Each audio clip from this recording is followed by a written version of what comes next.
وہ آج اسے کچھ مزمحل دکھائی تھی۔ اسے پہلی ملاقات والی دیدم اور یہ دیدم بالکل ہی الگ لگی۔ تبھی اس کے سیلف پر مصطفیٰ سکندر کا نام جگمگایا۔ جی دادا جی۔ سوہان، آج صبح صبح کدھر نکل گئے ہو؟ بس آفس کے لیے ہی نکلا ہوں، آج ایک میٹنگ ہے، ایک امریکن کمپنی ہے، ان کے نمائندے سے۔ اوکے، جلدی گھر آنا، آج تمہارے ماموں کے گھر جانا ہے۔ جی، جیسا حکم آپ کا۔ اس نے کال کٹ کر کے موبائل کوٹ کی پاکٹ میں رکھا اور گاڑی سٹارٹ کر کے اس کا رخ اپنے آفس کی طرف موڑ دیا۔ دیدم کا جلدی گھر جانے کا کوئی ارادہ نہیں تھا۔ وہ آفس آورز کے بعد نزدیکی پارک میں چلی آئی اور وہاں کھیلتے بچوں کو دلچسپی سے دیکھنے لگی۔ بچوں کو کھیلتے دیکھ کر اسے بھولی بسری یادیں تازہ ہونے لگیں۔ یہ منظر احسن ولا کا تھا جہاں اس وقت 17 سال کی دیدم کمال اور ارسلان جمال کے درمیان بیڈمنٹن میچ جاری تھا۔ یہ آخری سیٹ تھا۔ اس سے پہلے کھیلے گئے 4 سیٹس میں سے 2 دیدم اور 2 ارسلان نے ون کیے تھے۔ گھر کے سبھی لوگ موجود تھے، چھوٹے بڑے سارے اس وقت ان دونوں کا میچ دیکھنے کے ساتھ ساتھ چائے سے لطف اندوز ہو رہے تھے۔ بڑوں میں سب کی ہمدردیاں دیدم کمال کے ساتھ تھیں، جبکہ ینگ جنریشن میں سب ارسلان جمال کو سپورٹ کر رہے تھے۔ وہ بیڈمنٹن کا بہت اچھا پلیئر تھا، لیکن اس وقت اس کا مقابلہ دیدم کمال سے تھا جو کہ تاکاساکی بریکٹ جاپان کا ایک شہر ہے سے آئی تھی۔ وہ اپنے اسکول کی بیڈمنٹن پلیئر رہی تھی۔ اس نے ارسلان کو چاروں شانے چت کر دیا تھا اور آخرکار اس نے ہار مان لی۔ دیدم خوشی میں بھاگتی ہوئی آ کر کمال حسن کے گلے لگ گئی۔ ارسلان جمال نے بھی اسے سراہا۔ اس نے سر کو ایک خاص سٹائل میں جھٹکا دے کر اپنے بالوں کو پیشانی سے پیچھے کیا اور کسی اعزاز کی طرح اس کی تعریف وصول کی۔ وہ زارا خاتون کے ساتھ جڑ کے بیٹھ گئی اور پھر تبھی ہارن کی آواز کے ساتھ ایک گاڑی گیٹ سے اندر داخل ہوئی اور اس میں سے نکلتی شخصیت کو دیکھ کر ارسلان جمال بے حد خوشگوار موڈ کے ساتھ اپنی جگہ سے کھڑا ہو گیا۔ دیدم کی اس طرف پشت تھی۔ اس نے خوشی سے ارسلان کو کھڑے ہوتا دیکھ کر رخ موڑ کر دیکھا تو ارسلان کے ماموں مامی اور ان کی اکلوتی بیٹی سامیہ چودھری پہ نظر پڑی تو اس کی مسکراہٹ ایک پل میں سمٹی تھی۔ سب خوش دلی سے ان کی طرف بڑھے تھے۔ وہ کمال احسن کی پاکستان آمد کے بارے میں سن کر اس سے ملنے چلے آئے تھے۔ ملنے ملانے کے بعد سب لوگوں نے اپنی اپنی نشستیں سنبھال لیں اور دیدم کمال نے نوٹ کیا کہ سامیہ چودھری ارسلان کے ساتھ رکھی چیئر پہ بیٹھی تھی۔ وہ بار بار اسے مخاطب کر رہی تھی اور وہ سب کی موجودگی میں اس کی طرف دیکھنے سے گریز برت رہا تھا۔ بلیک کلر کے کپڑوں پہ شانوں پہ ہم رنگ دوپٹہ پھیلائے، ٹخنوں سے اوپر ٹراؤزر چڑھائے، نفاست سے کیے گئے میک اپ میں وہ بہت پیاری لگ رہی تھی۔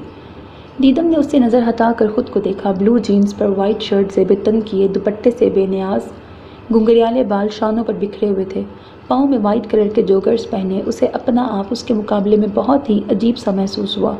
تبھی وہ اس سے مخاطب ہوئی، کیسی ہو تم؟ جی ٹھیک ہوں، آپ کیسی ہیں؟ اللہ کا شکر۔ کیا کر رہی ہو تم؟ میں FSC کر رہی ہوں۔ آپ کیا کرتی ہیں؟ میری ہاؤس جاب چل رہی ہے۔ اوہ اچھا، تو آپ ڈاکٹر ہیں؟ جی۔ وہ مسکرائی تو دیدم کو لگا جیسے اس کی آنکھیں بھی مسکرا رہی ہیں۔ اس نے اس کی خوبصورتی سے نظریں چرائیں اور پھر اس نے دیکھا وہ اور ارسلان شعر و شاعری کی باتیں کرنے لگے۔ دونوں کے پاس بھی بہت معلومات تھیں۔ جس طرح سے وہ دونوں سیر حاصل بحث کر رہے تھے، دیدم ان دونوں سے ہی حد درجے متاثر تھی۔ پھر چھوٹی چھوٹی باتیں کرتے اسے پتہ ہی نہیں چلا کہ کب اسے ارسلان جمال سے محبت ہو گئی۔ جس دن جمال احسن نے کمال احسن سے اس کا ہاتھ مانگا تھا، وہ تو ہواؤں میں اڑنے لگی تھی، لیکن یہ سب بس کچھ پل کے لیے ہی تھا۔ رات گئے اس نے بہت برا خواب دیکھا۔ ڈر سے اس کی آنکھ کھلی۔ اس نے وقت دیکھا تو 2 بج رہے تھے۔ اسے شدید پیاس محسوس ہوئی۔ وہ پانی پینے کے ارادے سے باہر نکلی تو ارسلان جمال کے کمرے سے آتی آوازوں پر اس کے قدم سست پڑ گئے۔ بابا، آپ میرے ساتھ ایسا نہیں کر سکتے۔ میں سامیہ سے محبت کرتا ہوں اور آپ نے میرے لیے ایک اممیچور لڑکی پسند کی ہے۔ اسے پہننے اوڑھنے اٹھنے بیٹھنے کسی چیز کی تمیز نہیں ہے۔ میرے لیے وہ ایک چھوٹی بچی ہے۔ ارسلان جمال، اگر اس گھر میں رہنا ہے تو کل تمہارا اور دیدم کمال کا نکاح ہے۔ ابھی تو صرف رشتہ طے کیا گیا تھا لیکن اس کی باتیں سن کر انہوں نے اسی وقت ان کے نکاح کا فیصلہ کیا۔ کل شام کو تمہارا دیدم سے نکاح ہے۔ اگر تم نہ آئے تو میرا مرا ہوا منہ دیکھو گے، یہ بات یاد رکھنا۔ دیدم کو یاد ہی نہیں رہا کہ وہ کیوں آئی تھی۔ وہ سست قدموں سے کمرے میں داخل ہوئی اور بیڈ پہ گر گئی۔ اس کی آنکھوں سے نیند اڑ گئی تھی۔ صبح سویرے ہی اس کی آنکھ کھل گئی۔ وہ نیچے آئی تو وہ ناشتہ کر رہا تھا۔ اسے دیکھ کر اس نے ناشتے سے ہاتھ کھینچ لیے اور موبائل کان سے لگائے بیرونی دروازے کی طرف مڑ گیا۔ دیدم کی آنکھوں میں آنسو چمکنے لگے۔ اس نے فیصلہ کیا کہ وہ یہ نکاح نہیں کرے گی اور ابھی جا کے ماں باپ کو انکار کر دے گی۔ وہ اس ارادے سے ماں باپ کے کمرے میں آئی، لیکن آگے باپ کی حالت دیکھ کر بھول گئی کہ وہ یہاں کیوں آئی تھی۔ وہ اپنا سینہ مسل رہے تھے اور پھر اس کے دیکھتے ہی دیکھتے وہ بیڈ پہ لڑک گئے۔ انہیں گرتے دیکھ کر وہ ہوش کی دنیا میں لوٹی اور چیخ چیخ کر ماں اور باقی سب کو بلانے لگی۔ اس کی چیخوں کی آوازیں سن کر سب سے پہلے ارسلان اور ریان ہی کمرے میں داخل ہوئے۔ ارسلان نے اسے کمال احسن سے دور کیا اور انہیں اٹھا کر گاڑی کی طرف بھاگا۔ انہیں مائنر سا ہارٹ اٹیک آیا تھا اور بروقت ہاسپٹل پہنچانے سے ان کی جان بچ گئی تھی، اور پھر اگلے دن شام کو سادگی سے ان دونوں کا نکاح رکھا گیا۔ سرخ رنگ کے کپڑوں پر سر پر سرخ دوپٹہ رکھا تھا، جبکہ ارسلان جمال 3 پیس سوٹ میں ملبوس تھا۔ ان دونوں کو ساتھ لا کے بٹھایا گیا اور نکاح نامے پر دستخط کرنے سے پہلے اس نے اپنے باپ کے زرد چہرے پر ایک نظر ڈالی اور آنکھیں بند کر کے دستخط کر دیے۔ نکاح کے بعد ارسلان جمال سب سے مل کر اس پر ایک نگاہیں غلط ڈالے بغیر وہاں سے چلا گیا، جبکہ وہ درزیدہ نظروں سے اس کی پشت کو دیکھنے لگی۔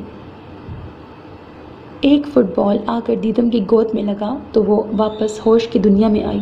سامنے ہی ایک لڑکا ہاتھ بڑھائے اس سے فٹ بال مانگ رہا تھا۔ اس نے فٹ بال دور اچھالا اور ایک لمبا سانس بھر کے گھر کی طرف چل دی۔ رات کی سیاہی ہر طرف پھیل چکی تھی۔ اس نے اپنے بیگ میں سے موبائل نکالا تو کمال احسن اور ریان کی کئی مسڈ کالز آئی ہوئی تھی۔ کچھ سوچتے ہوئے اس نے کمال صاحب کا نمبر ڈائل کیا اور پہلی ہی بیل پہ اس کی کال ریسیو کر لی گئی۔ دوسری طرف سے ان کی پرجوش سی آواز سنائی دی، دیدم کہاں ہو تم بیٹا؟ ارسلان کب کا آیا ہوا ہے؟ ابا بس میں آ رہی ہوں۔ اوکے بیٹا جلدی پہنچو۔ اس نے صرف جی کہنے پر اکتفا کیا اور ایک لمبا سانس فضا کے سپرد کرتی پیدل ہی گھر کی طرف چل پڑی۔ گھر کے قریب پہنچ کر اس کے قدم سست پڑ گئے۔ بیل کی طرف ہاتھ بڑھانے سے پہلے اس نے اپنے کپڑوں کی نادیدہ شکنیں درست کیں اور منہ پہ ہاتھ پھیرتے ہوئے بیل پر ہاتھ رکھ دیا۔ چند ہی پل گزرے ہوں گے جب اسے گیٹ کے پاس ہزارہ خاتون کی ہنسی گونجی اور پھر دیدم کے سامنے ان کا ہنستا مسکراتا مطمئن سا چہرہ سامنے آیا۔ وہ بہت خوشی سے دیدم کو بازو سے پکڑ کر اندر لے گئیں۔ وہ مین ڈور سے اندر داخل ہوئی تو سامنے ہی وہ اپنے ازلی لاپرواہ انداز میں بیٹھا کمال احسن سے باتوں میں مشغول تھا۔ بلیک 3 پیس سوٹ میں وہ پہلے سے بھی زیادہ ڈیشنگ اور خوبصورت ہو گیا تھا۔ دیدم کی نظر کچھ پل کے لیے اس پہ ٹھہر گئی۔ وہ جانتا تھا کہ وہ آ چکی ہے، لیکن پھر بھی اس نے ایک بار بھی مڑ کر نہیں دیکھا۔ تبھی زہرا خاتون نے ہی اسے متوجہ کیا۔ ارسلان بیٹا دیدم سے نہیں ملو گے؟ ان کی آواز پر اس نے پلٹ کر دیکھا اور پلکیں جھپکنا بھول گیا۔ اتنا مکمل اور سوگوار حسن اس نے اپنی زندگی میں کبھی نہیں دیکھا تھا۔ وہ اس پر نظریں جمائے بڑی فرصت سے دیکھ رہا تھا۔ جب دیدم نے بہت ہی آہستہ آواز میں اسے سلام کیا اور اس کا جواب سنے بغیر اپنے کمرے کی طرف مڑ گئی۔ کمرے میں پہنچ کر وہ کانپتے وجود کے ساتھ بیڈ پہ بیٹھ گئی اور بے آواز آنسو بہانے لگی۔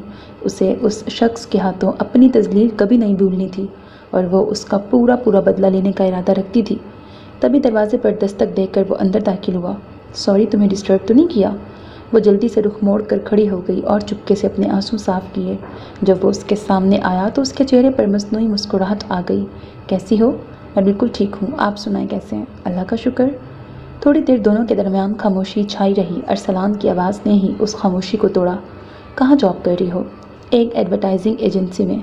کیا نام ہے ایجنسی کا؟ SMZ۔ کیا تم اس ایجنسی کے ساتھ کام کرتی ہو؟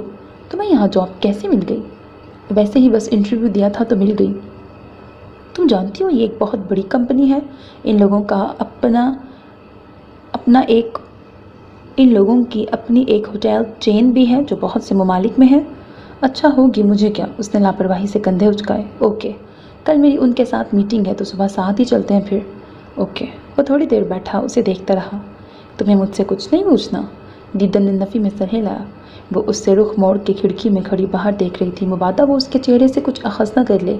پھر اس نے بالکل اپنے پیچھے اس کی آہٹ محسوس کی تو تیزی سے پلٹی۔ وہ اس کے اتنے قریب کھڑا تھا کہ دیدم کا سر اس کے سینے سے جا ٹکرایا، لیکن وہ جلدی ہی سنبھل گئی اور اس سے دور ہوتے کمرے سے نکل گئی۔ کھانے کے ٹیبل پر اس نے دیدم کے ساتھ والی چیئر سنبھالی تو دیدم سے نوالا حلق سے اتارنا مشکل ہو گیا۔ کھانے کے بعد چائے کا دور چلا۔ وہ کمال صاحب اور ریان سے باتوں میں مصروف تھا۔ دیدم چپکے سے اپنے کمرے میں آ گئی۔ سارا دن پیدل چل کر اس کے پاؤں درد کر رہے تھے۔ وہ بستر پر لیٹتے ہی سو گئی۔ صبح اس کی آنکھ کھلی تو گاڑی پہ نظر پڑتے ہی وہ تیزی سے بستر سے نکلی اور اپنے کپڑے لے کر واش روم میں گھس گئی۔ وہ ناشتہ کر رہا تھا جب وہ تیزی سے اپنے کمرے سے نکلی اور ادھر ادھر دیکھے بغیر اللہ حافظ اماں کہتی ہوئی بیرونی دروازے کی طرف بڑھی۔ تبھی زہرا خاتون نے اسے پکارا، دیدم ناشتہ کر کے جاؤ۔ اماں میں پہلے ہی لیٹ ہو گئی ہوں۔ ایک تو یہ لڑکی بات تو سنتی ہی نہیں ہے۔ رہنے دیں چچی، میں اس کے ساتھ جا رہا ہوں، باہر ہی ناشتہ کر لے گی۔ ارسلان کی بات سن کر وہ خوش ہو گئی۔ وہ بھاگتا ہوا اس تک پہنچا۔ میرون کلر کی قمیص شلوار پہ وائٹ کوٹ پہنے، سر پہ وائٹ اسکارف لپیٹے، کندھے پر بیگ ڈالے، ہاتھ میں فائل پکڑے وہ تیزی سے چل رہی تھی۔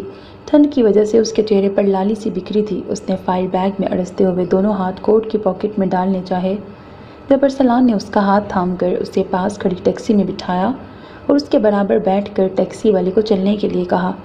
دیدم نے اس کے ہاتھ میں موجود اپنا ہاتھ کھینچا تو اس نے نرمی سے اس کا ہاتھ چھوڑ دیا اور موبائل میں بزی ہو گیا۔ جو ہی گاڑی اس کی ایجنسی کی بلند و بالا عمارت کے سامنے رکی، وہ جلدی سے اتری اور اندر بڑھ گئی۔ ٹیکسی والے کو پیسے دے رہے ارسلان کو اس کا اس قدر اگنور کرنا بہت برا لگا۔ اس نے ہونٹ بھینچ دیے اور آگے بڑھ کر اپنا تعارف کراتا لفٹ کی طرف مڑ گیا۔ وہ اپنے کام میں پوری طرح سے منہمک تھی جب اسے اپنے آس پاس ہلچل محسوس ہوئی۔ اس نے نظر اٹھائی تو سامنے سے ارسلان جمال اور ذوحان سکندر گزر رہے تھے۔ اس نے اپنا سر اور جھکا لیا تاکہ دونوں میں سے کوئی بھی اسے نہ دیکھ سکے۔ آفس آورز ختم ہونے کے بعد وہ سست قدموں سے چلتی ہوئی باہر آئی تو اس کا آج بھی جلدی گھر جانے کا کوئی ارادہ نہیں تھا۔ اس نے کل کی طرح اسی پارک کی طرف قدم بڑھائے، لیکن پہلے ہی قدم پر ٹھٹک کے رک گئی کیونکہ سامنے ہی ارسلان جمال کچھ لوگوں کے ساتھ کھڑا تھا۔ دیدم کو دیکھ کر اس نے اپنے ہاتھ میں موجود فائلز ایک شخص کی طرف بڑھائیں اور انہیں اللہ حافظ کہتا اس کی طرف آیا۔ لنچ کیا ہے تم نے؟ دیدم نے اسبات میں سر ہلایا۔ اوکے، پھر آؤ شاپنگ کرتے ہیں، اور پھر رات کو میرا ایک بزنس ڈنر ہے، وہاں چلیں گے۔ نہیں، مجھے گھر جانا ہے۔ آر یو شور؟ یس۔ اوکے، پھر چلو چلتے ہیں گھر ہی۔ لیکن آپ تو شاپنگ کے لیے جا رہے تھے نا؟ نہیں تو میں تو تمہیں شاپنگ کروانا چاہتا تھا۔ اس کی بات پر دانت پیس کے وہ رہ گئی۔ وہ جتنا اس سے جان چھڑانا چاہتی تھی وہ اتنا ہی اس کے قریب آ رہا تھا، اور دیدم کو لگ رہا تھا کہ وہ اسے اپنے سحر میں جکڑ رہا ہے۔ وہ اس وقت بلیک 3 پیس سوٹ میں ملبوس تھا جبکہ دیدم نے بلو میکسی زیب تن کی ہوئی تھی۔ وہ اس کے ساتھ نہیں آنا چاہتی تھی لیکن ماں کے آگے مجبور ہو گئی۔ وہ ادھر ادھر دیکھتی جا رہی تھی جب وہ اسے ایک سائڈ پہ ریزرو ٹیبل پہ لے آیا اور آگے موجود شخصیت کو دیکھ کر اس کی سانس ہی رک گئی۔ سامنے والے کا حال بھی کچھ ایسا ہی تھا۔ ارسلان نے ذوحان سکندر سے اپنی وائف کے طور پر اسے متعارف کرایا، جس کے جواب میں وہ براہ راست دیدم سے مخاطب ہوا۔ آپ کی رخصتی ہو گئی ہے؟ جس کے جواب میں اس نے نفی میں سر ہلایا، اور ارسلان حیران ہوا۔ آپ دونوں ایک دوسرے کو جانتے ہیں؟ دیدم نے کچھ کہنے کے لیے منہ کھولا، تبھی ذوحان بول اٹھا، جی یہ میری کمپنی کی بہت قابل امپلائی ہیں۔ ذوحان کی بات پر ارسلان نے اسبات میں سر ہلایا اور ویٹر کو آرڈر دینے لگا، جبکہ ذوحان کی نظریں دیدم کے چہرے کا طواف کر رہی تھیں۔ دیدم اس کی نظروں سے بچنے کے لیے ادھر ادھر دیکھ رہی تھی اور براہ راست اسے دیکھنے سے گریز برت رہی تھی۔ تبھی اس کے دماغ کے پردے پر 2 دن پہلے کا منظر لہرایا۔ جب وہ آفس سے گھر جا رہی تھی تبھی ایک گاڑی جھٹکے سے اس کے قریب آ کے رکی۔ ذوحان سکندر آنکھوں میں سرخی لیے اس کی طرف بڑھا۔ اس نے شراب پی رکھی تھی اور وہ اپنے حواسوں میں نہیں تھا۔ دیدم کمال حسن، میں نے آج سے پہلے کسی لڑکی کو آنکھ اٹھا کے بھی نہیں دیکھا، اور جسے دیکھا وہ کسی اور کی ملکیت ہے۔ یہ کبھی نہیں ہو سکتا۔ تم میری ہو، یہ بات اپنے دماغ میں بٹھا لو۔ تمہارا صرف نکاح ہوا ہے، رخصتی نہیں، اور یہ رخصتی میں کبھی ہونے بھی نہیں دوں گا۔ اس کے منہ سے آ رہی شراب کی بدبو سے بچنے کے لیے وہ اس سے دور ہوئی۔ ذوحان سکندر اسے گھورتا ہوا گاڑی میں جا بیٹھا۔ ارسلان اسے کچھ کہہ رہا تھا جبکہ وہ کسی اور ہی دنیا میں گم تھی۔ اس نے غائب دماغی سے ارسلان کی طرف دیکھا جو اسے دیکھ کر مسکرا رہا تھا، اور ویٹر کو کچھ کہہ کر وہ دیدم کی طرف جھکا اور مسکراتے ہوئے اس کے کان کے قریب بولا، ایسے نہ دیکھو دیدم کمال، یہ نہ ہو کہ میں تمہیں یہاں سے ہی رخصت کرا کے سیدھا امریکہ اپنے ساتھ لے جاؤں۔ اس کی اس بات پر دیدم کمال کا چہرہ گندھاری انار جیسا ہو گیا تھا، جبکہ ذوحان نے اپنا غصہ ضبط کرتے دونوں ہاتھوں کی مٹھیاں بھینچ لیں۔ ارسلان جمال کی نظریں دیدم کے چہرے کا طواف کر رہی تھیں، جبکہ ذوحان سکندر دانت پیس کر ارسلان کو دیکھ رہا تھا۔ اس کے بس میں نہیں تھا کہ وہ دیدم کو اس کے سامنے سے کہیں غائب کر دے۔ اس نے غصے میں ایک جھٹکے سے اپنی جگہ چھوڑی تو ارسلان جمال نے رخ موڑ کر اسے سوالیہ نظروں سے دیکھا۔ میں چلتا ہوں، گھر میں دادا جی انتظار کر رہے ہوں گے، آپ لوگ انجوائے کریں۔ اس کی بات پر ارسلان جمال سر ہلاتا ہوا کھڑا ہوا اور اس سے الوداعی مصافحہ کرنے کے لیے ہاتھ بڑھایا، جسے ذوحان سکندر نے ناچار تھاما اور سلگتے دماغ کے ساتھ بیرونی دروازے کی طرف مڑ گیا۔ گاڑی میں بیٹھ کر اس نے اپنا سارا غصہ گاڑی پہ نکالا اور سگریٹ سلگا کر گلاس وال سے نظر آ رہی دیدم پر نظریں جما دیں۔ اس نے اپنی گاڑی ریورس کی اور قدرے نیم اندھیرے گوشے میں پارک کر کے ان دونوں کے نکلنے کا انتظار کرنے لگا۔ اسے زیادہ دیر انتظار نہیں کرنا پڑا۔ 15-20 منٹ کے بعد اسے وہ دونوں باہر نکلتے نظر آئے۔ دیدم باہر نکلی تو ٹھنڈی ہوا کے جھونکے نے اس کا استقبال کیا۔ اس نے ایک جھرجھری لی اور اپنے بازو سینے پر باندھ لیے۔ دور سے دیکھتے ذوحان سکندر نے اسے کپ کپاتے دیکھ لیا تھا۔ اس نے اپنی جیکٹ اتاری اور سامنے سے گزرتے سیکیورٹی گارڈ کو وہ جیکٹ اشارے سے دیدم کو دینے کو کہا اور ساتھ میں اسے کچھ کہہ کر 200 لیرہ اس کی پاکٹ میں ڈالے۔ وہ لڑکا سرسپات میں ہلاتا ہوا آگے بڑھ گیا۔ دیدم نے ایک لڑکے کو تیزی سے اپنی طرف بڑھتے دیکھا تو ٹھہر کر اسے دیکھنے لگی۔ قریب پہنچ کر اس نے ایک جیکٹ اس کی طرف بڑھائی۔ میڈم، یہ جیکٹ جو آپ کے ساتھ صاحب تھے ان کی رہ گئی ہے۔ اس لڑکے کی بات سن کر اس نے وہ جیکٹ تھام لی اور ارسلان کی طرف بڑھائی تو اس نے دیدم کو وہ پہننے کے لیے بولا۔ دیدم کچھ ہچکچاہٹ کا شکار تھی لیکن ارسلان کے اصرار پر اس نے جیکٹ پہن لی۔ فلورس کی تیز خوشبو اس کے نتنوں سے ٹکرائی۔ ایک خوشگوار احساس نے اسے اپنے حصار میں لے لیا۔ اس نے آنکھیں بند کر کے خوشبو اپنے اندر اتاری۔ ذوحان نے مسکراتے ہوئے گاڑی سٹارٹ کی اور ایک خوش کن احساس سے گاڑی گھر کے راستے پہ ڈال دی۔ وہ دونوں اس وقت پیڈ اسٹریٹ میں مین روڈ کے عین درمیان میں چل رہے تھے۔ روڈ کے اطراف میں خوبصورت ہوٹلز، مالز اور انواع اقسام کے پھول موجود تھے۔ دیدم نے اپنے اور ارسلان جمال کے درمیان فاصلہ قائم کرتے ہوئے چل رہی تھی جسے ارسلان نے بخوبی نوٹ کیا تھا۔ اتنی ٹھنڈ میں ارسلان جمال کوٹ کندھے پر ڈالے چل رہا تھا۔ گاہے بگاہے ایک آدھ نظر دیدم پر بھی ڈال رہا تھا جو اپنے خیالوں میں کھوئی چل رہی تھی۔ کبھی اس نے بھی چاہا تھا کہ وہ اس شخص کے ہم قدم ایک لمبے سفر پر چلے، لیکن اب جب اس کی یہ خواہش پوری ہو رہی تھی تو وہ دل سے خوش نہیں ہو پا رہی تھی۔ دل میں ایک چبھن تھی، کھو دینے کا ڈر تھا جسے وہ سمجھ نہیں پا رہی تھی۔ سامیہ کیسی ہیں؟ دیدم نے اس کے چہرے پہ نظریں جمائے سوال کیا۔ اس کی بات پر ارسلان جمال نے رک کر اس کے چہرے پر کچھ تلاش کرنا چاہا لیکن ناکام رہا۔ ٹھیک ہے، آپ کا کانٹیکٹ ہے ان سے؟ اس نے اس بات میں سر ہلایا۔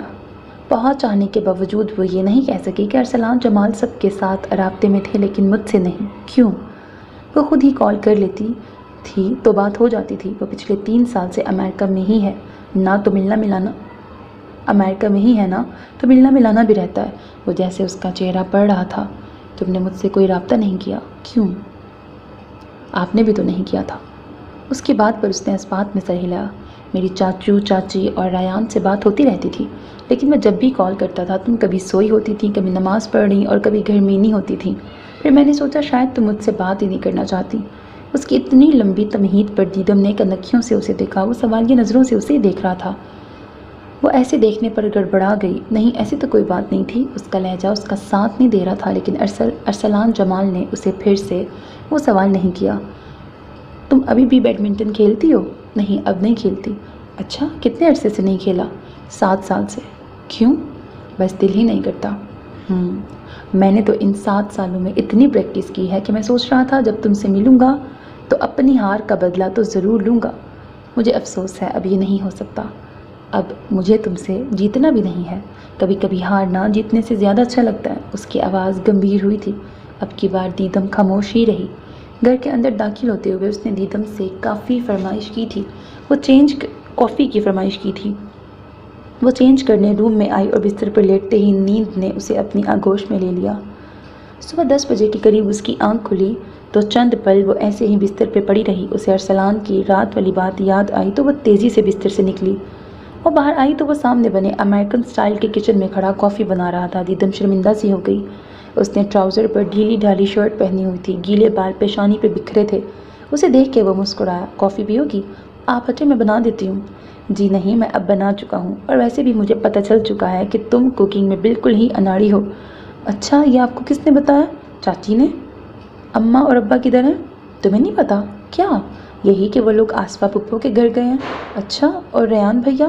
ظاہر ہے وہ بھی ساتھ گیا ہے۔ اس کا ساتھ جانا تو ضروری تھا۔ ضروری تھا؟ ان کا جانا کب سے ضروری ہو گیا؟ جب سے اس نے چاچو اور چاچی کو بتایا ہے کہ وہ زمل کو پسند کرتا ہے تب سے۔ کیا؟ سچ میں؟